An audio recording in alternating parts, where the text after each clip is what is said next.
If you could leave a potential family member or a potential, client or somebody that's struggling with kind of a nugget or something that you wish that they could kind of walk away with, what would that thing be? Here's what I consistently find, including myself, right? Families forget.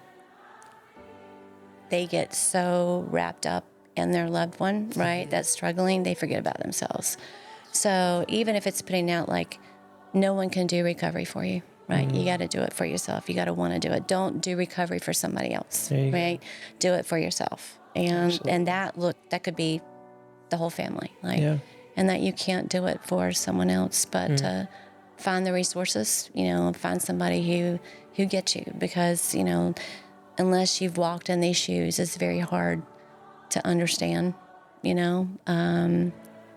what someone's going through unless they've experienced it, even though we all have different journeys. So that would probably be my best thing is you do need recovery, and do whatever you can to find that support of what that journey looks like for you, right? There's no set path.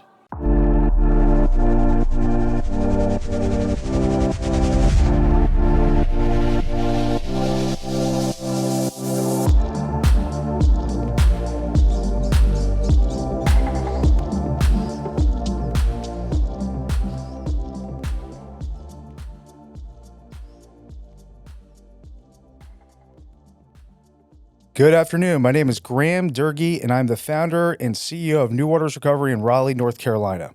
Welcome to our weekly podcast, Finding New Waters. Our goal in creating Finding New Waters is to provide a resource for families to help navigate the complexities of supporting a loved one struggling with substance use or mental health. When we find ourselves in crisis due to one of these issues, most people have no idea where to turn. We hope to shed some light onto what is often the darkest hour for many families. Thank you guys for joining us for a new episode of Finding New Waters podcast. Today I'm joined by Leah Wright, who is the executive director of the Monarch Academy. Did I get the name of the Wake Monarch Academy? Monarch Yes. Academy. There we go. Correction. I'm so happy to be here. Thank you for happy you're having me. here. Thank you so much. Yeah. It's been a long time. I feel like we haven't seen each other in a while. I know, it has been. Yeah. It's been a few years, right? It's been a few years. Yeah. Feels that way. Yeah. So thank you so much for joining us. I'd love to start out with, just kind of what brought you to, I know Wake Monarch Academy. I know just talking to you over the past, several years is, been a big passion of yours, something that you were very passionate about. I kind of watched from afar as you built it and watched it come to fruition. And so just kind of first question is, what brought that interest and what led you down that path? Honestly, personal, a personal experience with my son. Okay. So, yeah, he was, when he was struggling as an adolescent, we couldn't find any help. And we didn't know any family that was going through it. We hadn't been around it. And so, with him, it started with marijuana. We handled it, thought there was consequence or typical teenage behavior, but then the behavior continued to escalate and we didn't know where to turn. And so everywhere we did turn and ask, looking up, treatment centers or multiple psychiatrists, psychologists, we just, when we were first referred somewhere, I would call and they go, well, how old is he? And I'm like, well, he's 16 or he's 17. Sorry, we only start 18 or above. So it was very isolating, and all the while just watching the addiction continue to grow, from marijuana to pills to ultimately heroin addiction. And so I'll never forget, he had been in and out of rehab and refused to go back. He was still using, and we didn't know what to do. Right. And so there was a doctor that had a family practice that had an addiction specialist there. Okay. And so I said, hey, what do you think about going to talk with them? So he agreed, and they had an IOP. He said, I'll do an IOP. And I went, okay, awesome, And the doctor looked at me and said, well, you need recovery too. And the first words out of my mouth was like, well, like, I'm good. Like, I don't use. I mean, I literally said that's what I was thinking. And she goes, no, like, you need recovery. Addiction is a family disease and you need recovery too. And I went, okay. And she said, here's Al-Anon, Nar-Anon. She gave me a bunch of different places. She said, find a meeting that works for you and start going. And so I'm like, okay. So in my mind, still being extremely codependent on my son, I said, well, you know what? You do your IOP and I'll go to these meetings and we'll do recovery together. Like I had still not transferred my own brain as to like, I need to make about me. It was for me looking at, I'm going to support you. We'll do this together, and not really thinking about me, really. So going to the meeting, I remember, going around visiting and thinking, oh, this is not helpful to me. But then that's how I met you, was many years ago at Healing Transitions, working over there, and went to their family support group. And so there, for the first time, I was around other people that were going through what I was going through and not feeling alone, and starting to like listen to like, oh, wow, they've gone through the same things I have. A couple of things that were really like mind blowing to me were some hard decisions that had to be made by some families. And I remember thinking at that time, oh, I never do that. Like, how could somebody do that, to their child? And but just the more I got involved with it and really starting to educate myself, and then later the family support group said to me one day, she said, Leah, you're going to love your son to death. And I will never forget that.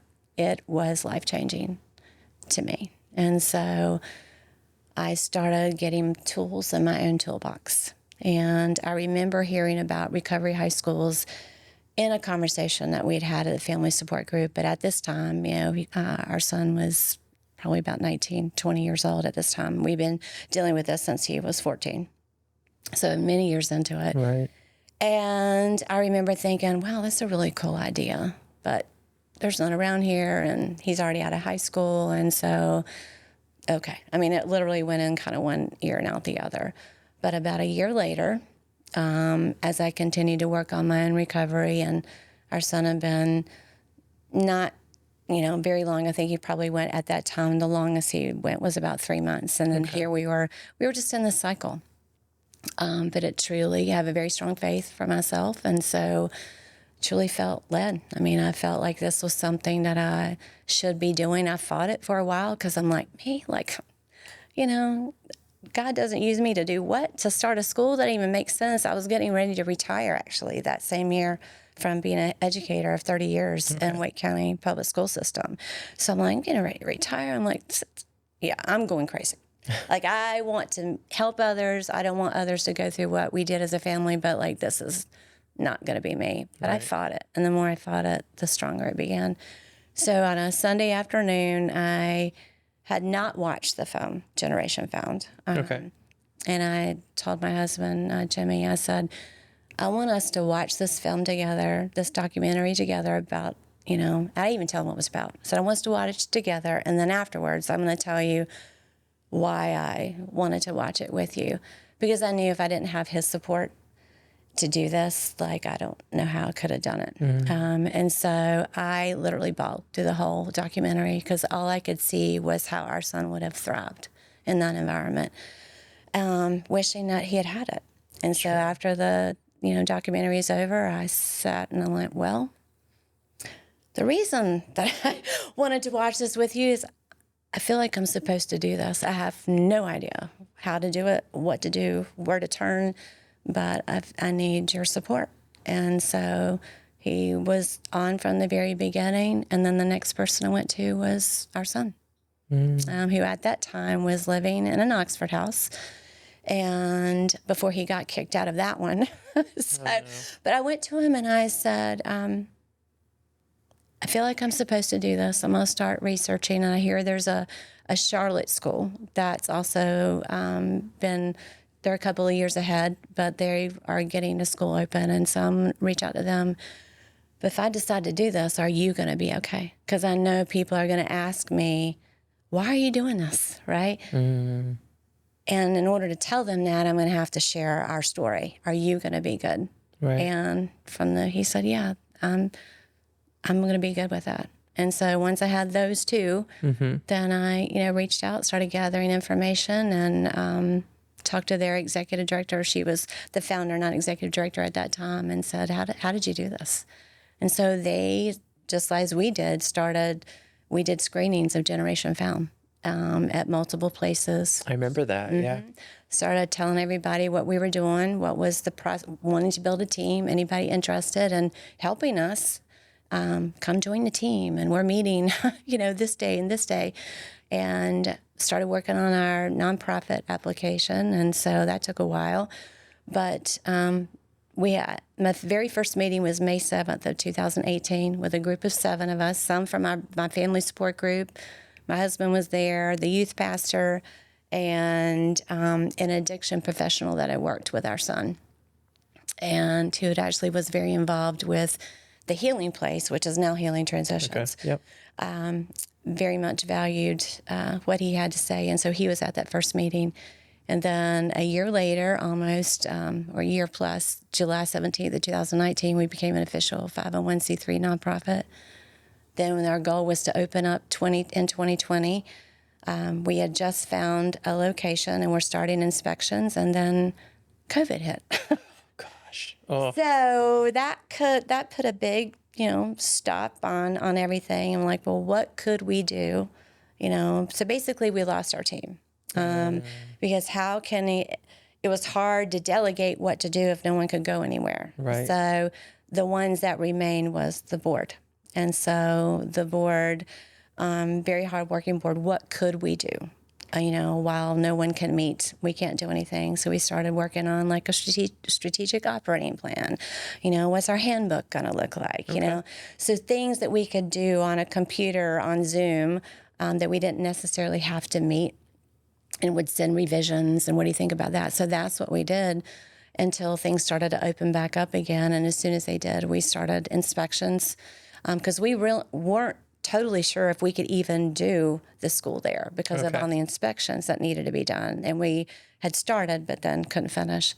But fortunately for us, the inspections turned out okay. We had to do a little bit of upfitting, but we were able to open. So then was like, okay, here's our timeline. So we opened a year later. So we did our ribbon cutting June 30th of 21. Okay. And opened in August of 21 with 2 students.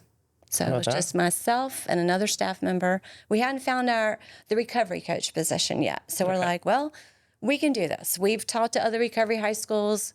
We can contract with another treatment center. So we actually contracted with Green Hill Recovery. Okay. So I was like, Healing Transition, Green Hill. It's like, I know one of these two we have met and interacted before, but we contracted with them to do our check-ins in the morning. So check-ins where you touch base on mental health topics, recovery, and that's what we did until, that fall. And then we were able to actually find that perfect person, the recovery coach, Ian McLean, who started in January of 22. Okay. Yeah, I know Ian. That's awesome. Is he still with you guys? Yes. That's great. How about that? He is an amazing, amazing individual. That's awesome. And hasn't just really helped to build a program and have wonderful relationships with the students. That's amazing. That is amazing. Yeah. Sounds like a long road.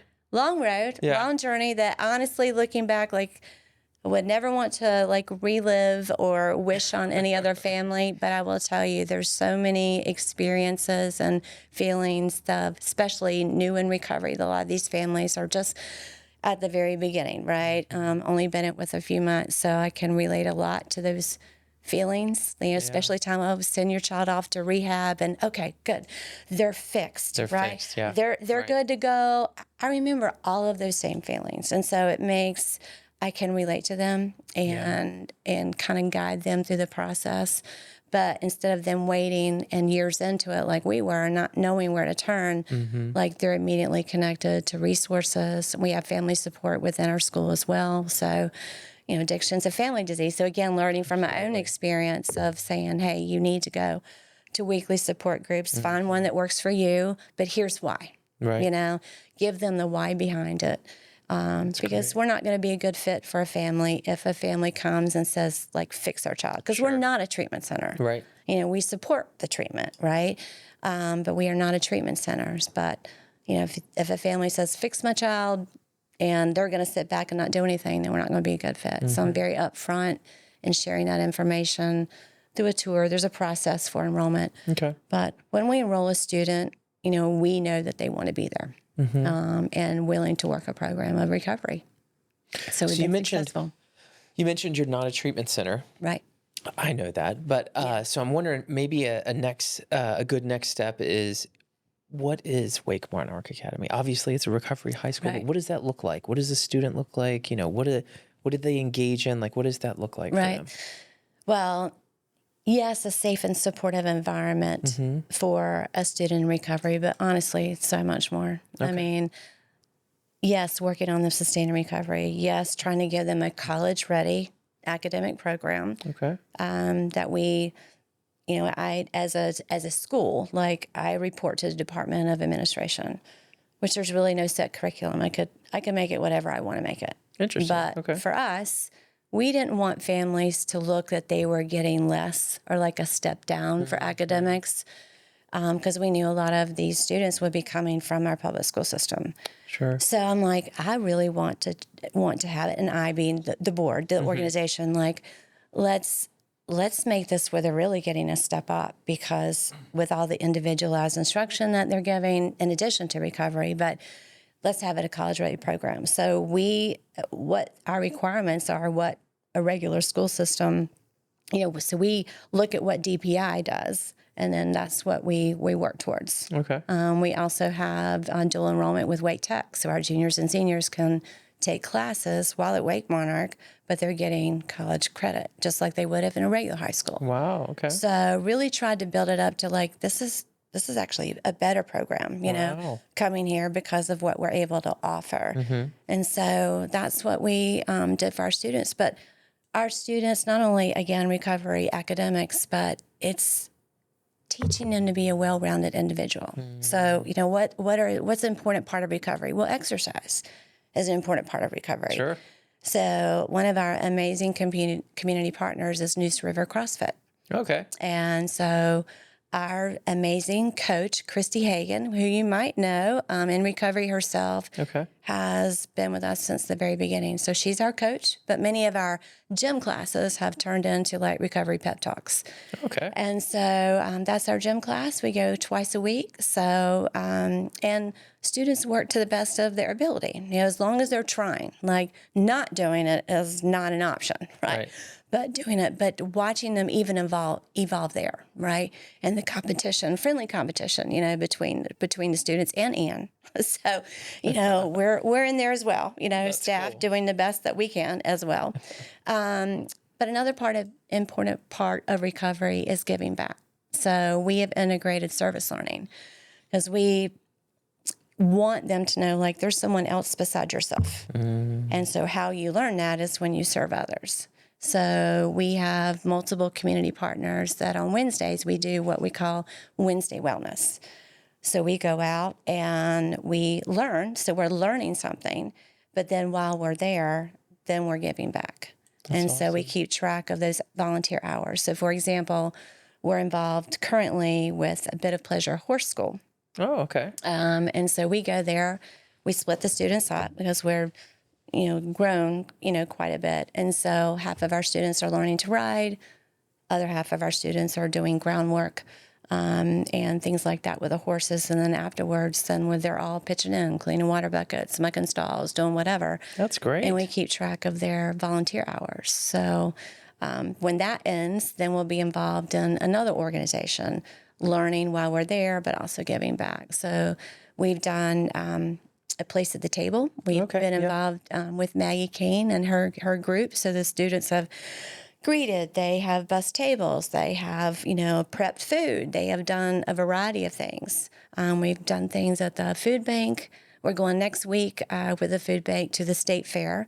Oh, wow. So when on their collection canned food drive, the students help them with like sorting the cans that they need. And then while we're there, then we have some fun together, that team building. So we'll have a little bit of time at the fair together and eat some fair food, That's awesome. But we do that something on Wednesdays throughout the year and relate it to our curriculum, whether it's even art. At the summer, we were at the North Carolina Museum of Art. Okay. during our Wednesday wellness. Music class, we went to Rock and Roll High School in Apex. Oh, cool. That was our music class, but while we were there, students filed papers, they swept, they cleaned windows. So the idea is of that, look how good you feel when you help someone else.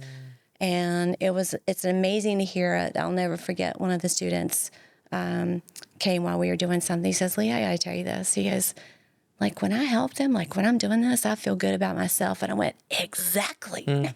Absolutely. Exactly. But for them to realize that instead of, everything we do here is for a purpose. I tell them that all the time. Like, you're getting credit for lots of things, but there's a reason behind what we do. But for them to like realize it, like they get it, That's amazing. Yeah. That's amazing. Yeah. So is there certain criteria? I mean, it sounds like they obviously are struggling with substance use disorder, but do they have to go to residential treatment first? Or are there any kind of criteria that they have to meet before they can be admitted? Great question. So most of these students are coming from a residential treatment center or IOP, so having some treatment in place because again, we are not a treatment center, and they need that. So if I have had families call, and I'm like, well, tell me a little bit about what's going on, and I can share with them like your child. I have not lots. I mean, for the adolescent community, for resources for treatment is limited. It's limited. Right? Absolutely. So I'm able to share with them, like, tell me about your story. What's going on right now? And I'm like, your child needs help that we are not going to be able to provide. Let me give you some resources. So I've put families in touch with, depending on where they are, said, here's an IOP, talk to the director, here's a treatment center, talk to the director, and then the professionals, because they are in treatment, let them help you and decide what's best for your family. And so like some of these students I've worked with for over a year before they, in fact, one just recently enrolled. I've been working with this family for over a year now because of that same process. But once they get there, the student has to want to be there. And so they have to have at least 30 days in recovery. Okay. So they're usually coming from a treatment background, 30 days in recovery, and willing to work a program of recovery, but wanting to be there.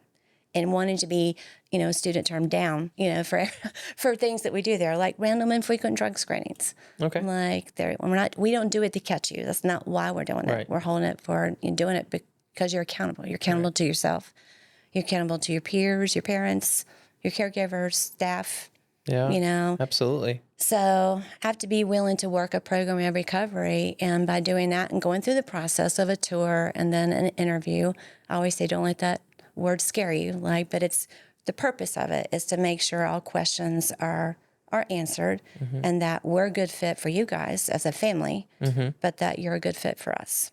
And based upon that information that we gather, then we enroll a family or not. But sometimes, it comes to where I'm able to have to say, look, our doors are always open. We want to help you, but we cannot do recovery, for your child, right? Absolutely. And so when they are willing, to work a program of recovery, know that we're here and would welcome you at any time. But we also have a community to protect because I can tell you that the students that are here are working a program of recovery. So we want you to, come back when you're ready. And sometimes they come back and sometimes they don't, But I guess the hope in that situation is that, like you said, you guys will be ready when they are, essentially. Right? Exactly. Absolutely. And our age limit, is 13 to 21. We did that purposely early on. You didn't cut up 18. No, because of that scenario. I mean, I remember having a discussion with the board going, well, what if? What if we have a senior, right? Yeah. In and out of treatment, and not going to school, right? Even though you should be by law, but maybe doing online school, not doing well. What if? And what if they just can't get it until later? Yeah. And so that's why that reason behind it was 13 to 21. Okay. Come when you're ready, because you can't have education if you don't have recovery. Right. Absolutely. And parents are worried about, I'm getting behind, or they're not where they should be. And I'm like, look, I know this sounds weird coming from an educator, or that's my profession, but I'm telling you not to worry about the education. I know what we do here. I know that we can catch the students up at where they should be, but there's not a time limit. And so they'll be ready for that when they're ready. And so, you know, sometimes there's like, okay, I'm like, the education will come. But I always explain, if you can't have education if you don't have recovery. Absolutely. Right? So let's get solid in that. And then that education will come, Absolutely. you know. Do they work at their own pace, or is there like, are they assigned to grades? I'm curious as to what kind of the academic part of it looks So like. we have rolling enrollment, and modified year round. So the most that these students are ever out of school or away from us, you know, is 2 weeks. Okay. So our first year, you know, a lot of it's been trial and error. Like what works, what doesn't work, and 3 weeks is just too long for these kids to be out. And as much as they don't want to admit it, they want structure. Yeah. They want the structure to the day, and they need that, and they thrive on that. And so, we're modified year round, and so they come and totally lost my train of thought. What was the question? Oh my goodness. Well, the academics, you said. Academics, yes. Thank you. So 9th through 12th grade, and we start them off. We'll get the transcript from their other school. And we'll map out a program to catch them up, because most of the students are behind, to catch them up, and then a plan to graduate. And so with students being 9th through 12th grade, they're all over the place. So that was something we put a lot of thought into early on, is how are we going to meet the needs of these students 9th through 12th grade when having multiple teachers, like hiring a teacher to teach history for one student, like that just financially doesn't even make sense, right? Of course. So we looked at various online programs and had an evaluation, from Wake County teachers. Said if you could evaluate these various programs based on the content area, based on the curriculum, what's going to be best, what online program would be best in your opinion. And so from that, we went with a particular, it's called Edmentum, Ed Options online education platform, taught by North Carolina certified teachers. And then we have 2 teachers there. So we have a full-time North Carolina certified teacher and a part-time North Carolina certified teacher. So, and it's the only way too that we could offer accredited classes. So again, kind of looking into the future, right? We didn't want one of our students to be in a situation where that particular college, if that's what they chose to do, said, well, these classes aren't accredited. You can't come here, or you need to go do this. We didn't want to put the student in that position. So that was another reason that we went with this particular program, to be accredited in that way. And so our teacher sits down, maps out a program with them, and we start them with 2 classes. And then the teachers gauge. You know, some of these, they're behind. A lot of the students are difficulty focusing, or, because there's usually like a mental health component there too as well. And so they go at their own pace. We want them to be successful. And so we also tell parents that, well, I want them to do honors, AP. I'm like, let's start with this. Right. And let's see how your child handles it. We want them to be successful. We want to challenge them, but we want them to be successful, right? And sometimes that is slow, because most of the school experiences with these students have not been good. They've been suspended, expelled. Right. They hate school. They don't like school. They like the idea of our school because, it's cool. They realize they're going to do academic work. They just don't realize that, when they're not doing it yet. So when they know, like, our expectations are here, right? But they're attainable. But we're going to work at your own pace. We want you to be successful. And that's another transformation that's amazing to see. And the praise of, like, oh my God, I did it. Like, I got an A. Exactly. You can do it again. And then many times they're like, they can handle the rigor. And so they want more challenging. So then we're able to add another class. And then it is gone. And so, we got students on honors classes. We have students that are taking Wake Tech classes. So it's a process, right? But, it's like I tell parents, you may have 20 plus things you want your child to do better, but let's do one thing at a time. Yeah, absolutely. Are they in recovery? Check. Are they in school? Check. Are they working on academics? Check. Like, one thing at a time. If you want them to take, an honors class, let's get them there. We have the time. Well, and especially like you mentioned, I mean, I would imagine a lot of those a lot of those kids do have, they're coming from situations where they weren't doing well in school, very similar to what you said. Right. And I would assume it probably takes some of that to build up that confidence. It's just, just small bits of success for them to be able to start to realize that they can do some of this, right? Right. Yeah. Yeah, it was when one of our students came who had not been successful. I mean, it just really had a bad attitude towards school, doing schoolwork, but was willing to be there, knew they had to do school. This particular day had to do school. Made an A, came down like high five, Leah, guess what? And so like it's again, confidence. Yeah. Building that confidence of like, yeah, you can do anything you set your mind to do. Your past does not define you. Yeah, absolutely. Like, you know what? Look what you're doing now. How awesome is that? And building their confidence up to where, like, okay, I can do that. I can be successful. That is fantastic. I can go to college if that's what I choose to do. That's so amazing. Yeah, it's like I said, it's a transformation of the whole child, not just recovery. Yes, this is a safe and supportive environment, but there are just so many other things that we're, working on that is not. It's just like subtle, right? Building their confidence. But when I tell you like the transformation, like the student that they came in to where they are now, especially if we've had them. I mean, some students we've had, a couple of years right now. That's great. And to see them what they were to where they are now is, it's incredible. And it's amazing. healing, for me, like I said. Oh, I can imagine. Healing. Yeah, that's amazing. Yeah. That is amazing. So 3 years now, you guys. 3 years. That's amazing. Yeah, I've had to start a waiting list. Like we're growing out of room, right? Yeah. I mean, we are just like the other day, like every room was full, and I needed to have a private conversation. I'm like, okay, well, I'll go into a room over here, that's part of the churches that's not supposed to use, but there's nowhere else to go, Yeah. So there's been a few situations I've had to text going, sorry, but. I had to use the room, which is fine, right?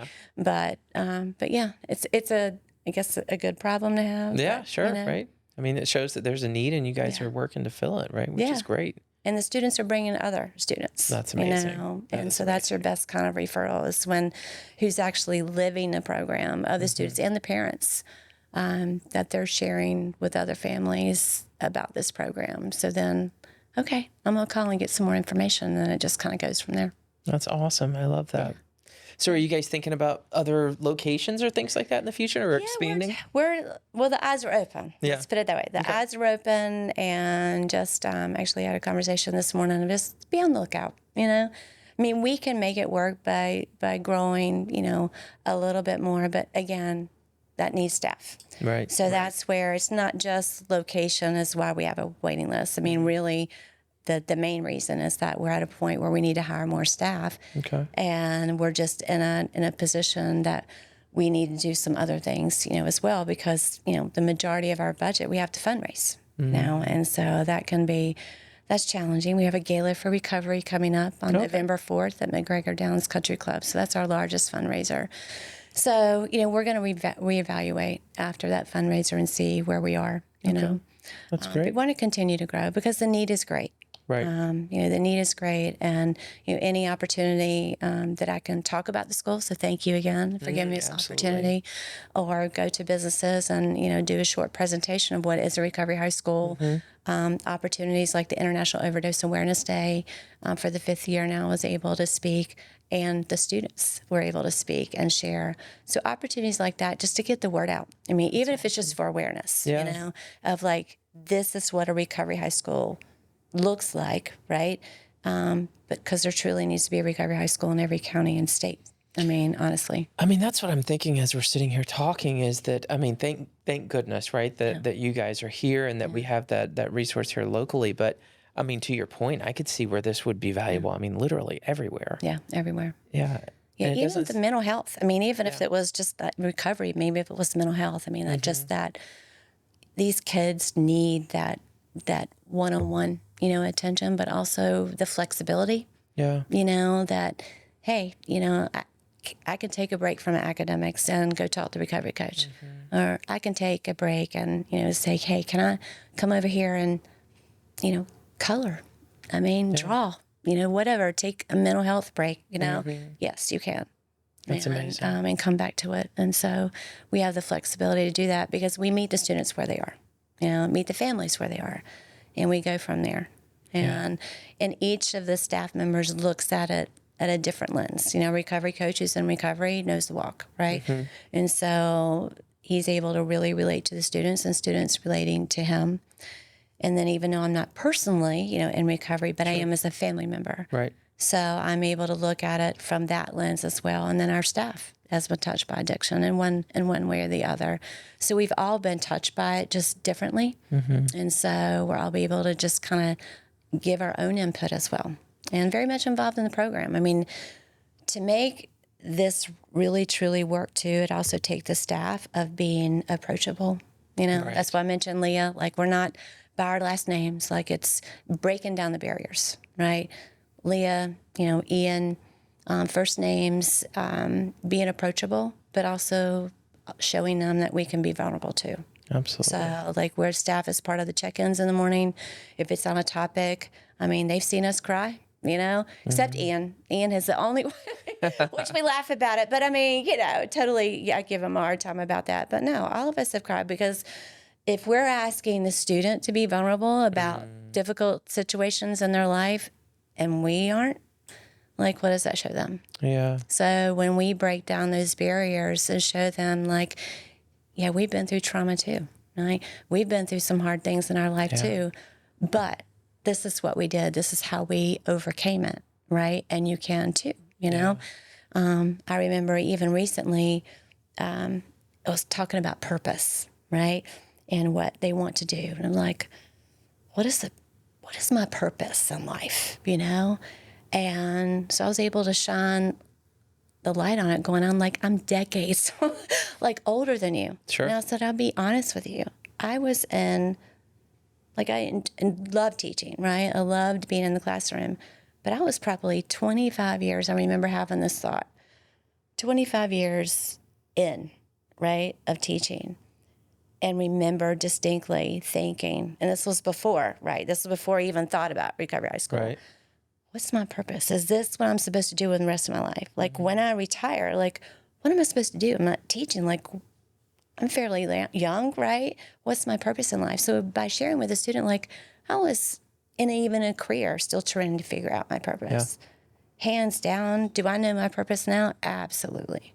Like, I'm passionate about what I'm doing. That's great. But I can also look back over my entire life of things that have, like, helped me get to where I am now, right? And so my purpose may not come until, like, years later, right? And that's okay, right? Do something that you love, right? And if you're in yes, this is my job, but if you're in a position where it doesn't feel like a job, like you're showing up at work every day that doesn't feel like work, like, that's your purpose. There you go. I like that. So that's what we're able to bring to it. So it's a collective experience, and then the kids bring in, their own experiences and helping others. And that's an amazing thing to see, because, again, recovery is best in community. Absolutely. So when you see another peer help another peer, and it's powerful, or lead a group, it's powerful to see. Well, and I can imagine that is such a big part of it, because I mean, I would assume the students and just them forming relationships together, I mean, that's got to be a big part of it as well, right? Oh, yeah, absolutely, absolutely. And sometimes, especially, like, if we have a student that we know, like, they're really good at art, or they're really good at, whatever else, like, we can connect students or work on, like, hey, can you talk to the student a little bit more? I think if you sat down, showed him a few things, or showed her a few things, like, I think you'd really be able to help them, And sometimes these kids don't, like, look at themselves as leaders, but then when you're able to point down, like, you are leading, right? Look what you did. Look, you did this. That is leadership. Absolutely. So getting them to look at themselves as, because a lot of them are really hard. There's been a lot of things that they've been having to work through where they haven't had a very positive self-image about themselves. And so being able to kind of turn that around, of going, look, when I know you don't see this now, but when I look at you, like, I see so much potential in this and this. Look at you're good at this and you're good at this. Like, it's hard for them to see that. But again, all what you're doing is just planting the seeds. Yeah. Like, you're just planting the seeds that, hopefully over time, and that's another reason too behind community partners is them being around other adults that are, positive role models for them that are coming from different careers. Yeah. Some in recovery, some in not, right? But sharing their life experiences to help these kids, to plant seeds, to, help them see that what we see, right? That Right. we are hoping that we're going to get to the point like they see that within themselves. And it just takes time. That's It takes amazing. time to build that within them, That's amazing. Yeah. Have you had anybody graduate and kind of move on to the next step? Yes, we had our first formal graduation this past June. Had a graduate. We've had another senior graduate actually in August. That's awesome. And from that, we're developing, again, looking at that and going, okay, we want them to work at their own pace, right? But we can't do like multiple graduations like all throughout the Right. year.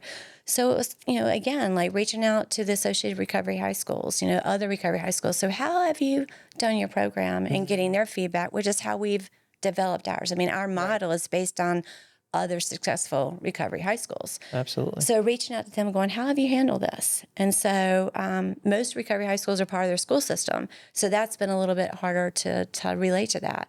But what we and staff came up with is that most recovery high schools will have one graduation ceremony, right? So that we said, we're going to have one formal graduation ceremony in June, right? But if we can set up our students to finish their WMA classes in the fall of their senior year, get enrolled in Wake Tech, so they're taking a college class, they're earning college credit, and several of the classes you can kill two birds with one stone, so to speak. So like if they, take a, college credit, then it can also count as one of their high school credits. Oh, cool. Right? So we try to set that up best the way we can. But ideally, if we can set up a senior to be done with their WMA classes in that December, finish up a Wake Tech class, then we have our break, right? Come back after, holiday break in January. They would come to check in the morning. They would do their academic classes, which now would be all Wake Tech classes because they would re-enroll for the spring. Okay. Then they leave around 11:30 and go to an internship of a career choice that we've helped them figure out with as part of our life skills block. That's great. So that's what we just finished up with life skills, did a whole lot of things with like career building and looking at like your personality. Like these are the characteristics that would be really good in these particular fields and really have them look at, research that particular job.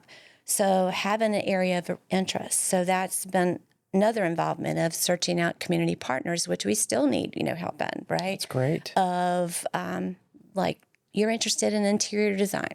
All right, let me go see if I can find a community partner that would be interested in doing something like this. And so this actually just happened recently. Didn't know this particular, she is a community partner now, right?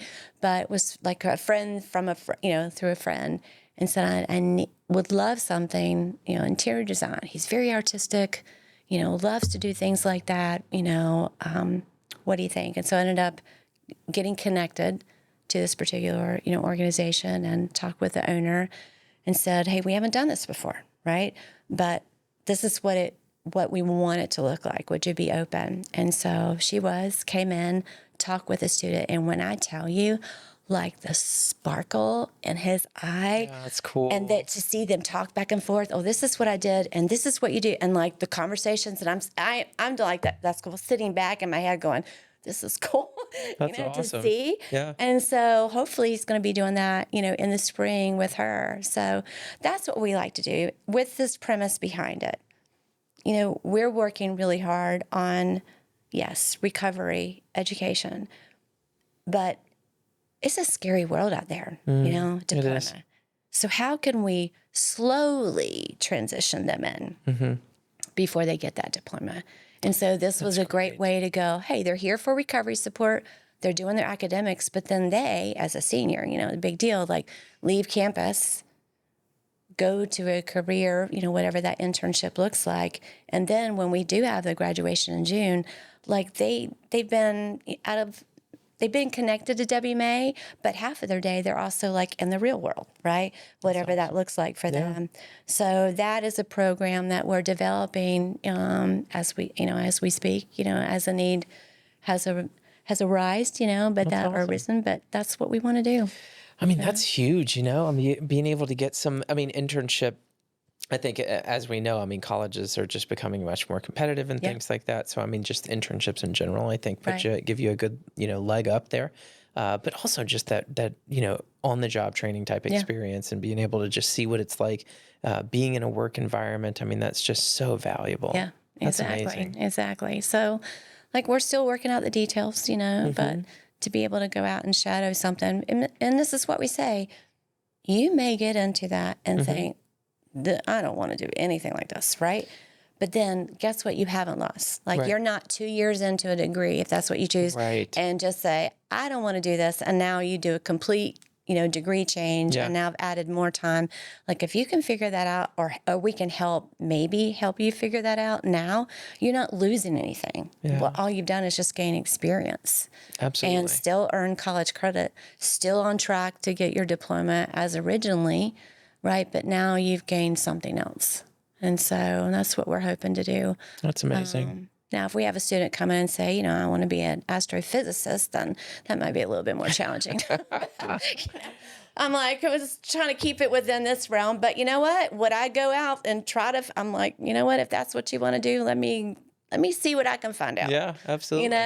Who knows, so. Well, I'll say, and we can talk a little bit more offline about this, but as you're saying that, I mean, we would be happy to support any way that we could too. I mean, if there was somebody that needed an internship or something like that, that maybe was interested in like the mental health or the substance abuse field, we would be happy to talk about. Well, guess what?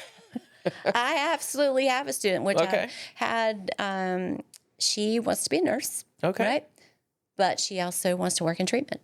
Well, we should talk about that. Let's talk about that. I love that. And we're close. That's great. Yeah. Okay. I'm excited. You never know, right? You never know. Yeah. That's awesome. Yeah. Yeah.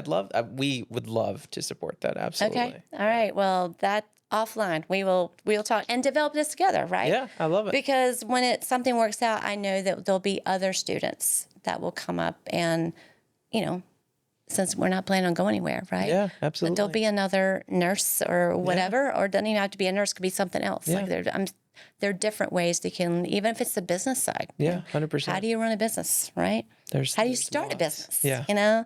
There's so many different angles that we can look, but that's the value of community partners, because without the community helping us, build, this, I don't know where we would be. Yeah, absolutely. So, yeah.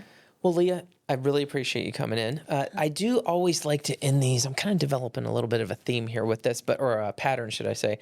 I like to wrap these up with, so the main reason for the podcast is, to provide, education resources for like families or anybody that's kind of struggling theirself with an addiction or mental health issue. Obviously, some professionals watch it as well. But if you could leave a potential family member or a potential, client or somebody that's struggling with kind of a nugget or something that you wish that they could kind of walk away with, what would that thing be? Here's what I consistently find, including myself, right? Families forget. They get so wrapped up in their loved one, right, that's struggling, they forget about themselves. So even if it's putting out like, no one can do recovery for you, right? You got to do it for yourself. You got to want to do it. Don't do recovery for somebody else, right? Do it for yourself. And that could be the whole family, and that you can't do it for someone else, but find the resources, find somebody who gets you, because, unless you've walked in these shoes, it's very hard to understand, what someone's going through unless they've experienced it, even though we all have different journeys. So that would probably be my best thing, is you do need recovery, and do whatever you can to find that support of what that journey looks like for you, right? There's no set path. That's perfect. Thank you. Thank you. Thank you for having me. Yes, thank you so much. I appreciate you coming to chat with us, and look forward to chatting with you again soon. Absolutely. Thank you so much. Thank you. All right. Bye.